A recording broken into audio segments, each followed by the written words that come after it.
Today's questioner asks, how do highly effective people stay focused while doing a task like reading a book? I can't concentrate on a task for more than 2 minutes before I start remembering old memories that I don't want to remember.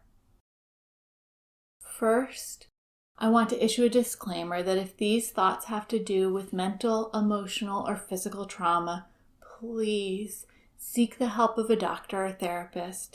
This is not something you should have to deal with on your own.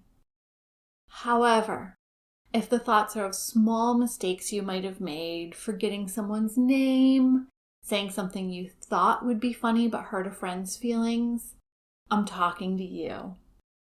Okay, I'm going to separate this into a 2-part answer because you're actually asking 2 questions. Let's start with your focus continually returning to old memories. There's a 𝗨𝗪𝗀 quote you might have heard before.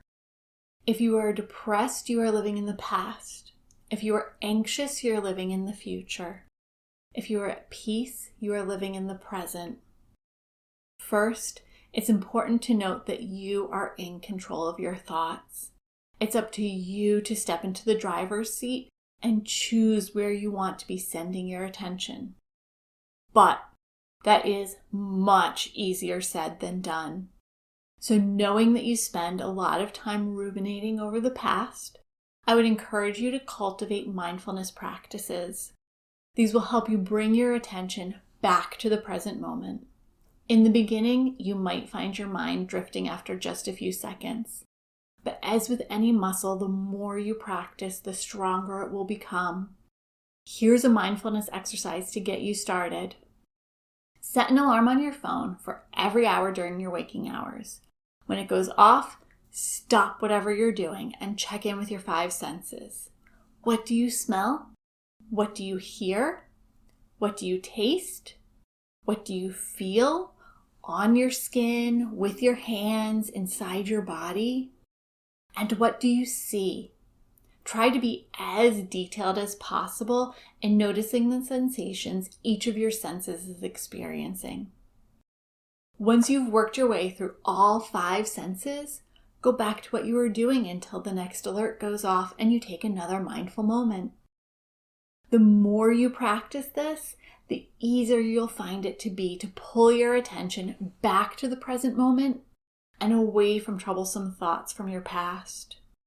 You can also use this technique as a triage tool when you find your mind wandering to thoughts from the past. Pause what you're doing. Take a mindful moment. The other item I want to touch on while we're talking about ruminating on thoughts from the past is why these thoughts keep coming up. There are many reasons why you could be returning to the past.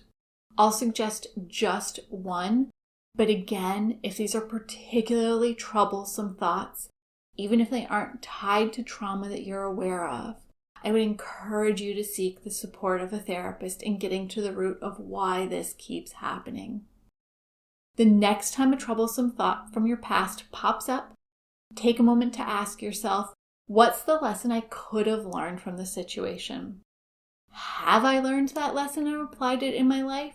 If you've been so focused on pushing the memory away that you haven't learned the lesson, these recurring memories could be your brain's way of helping you to learn and grow.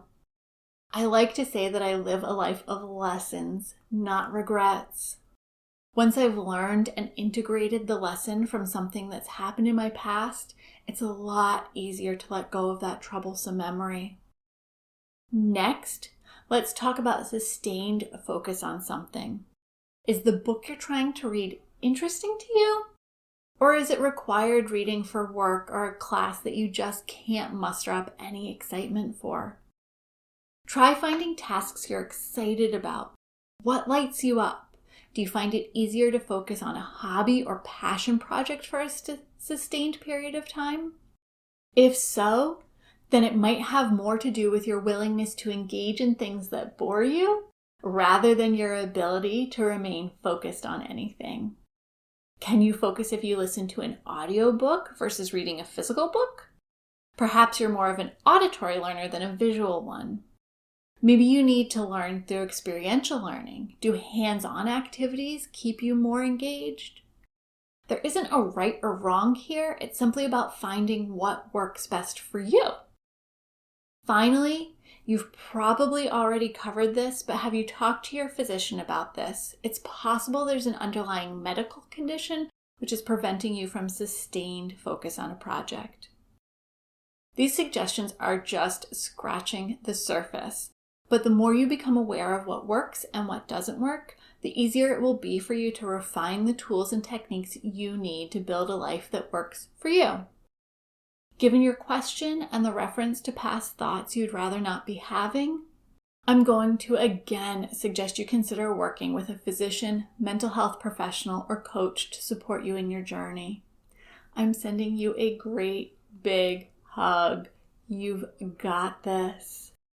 I hope you enjoyed this bit of solicited advice. Make sure you subscribe to my channel to be notified whenever I post new content.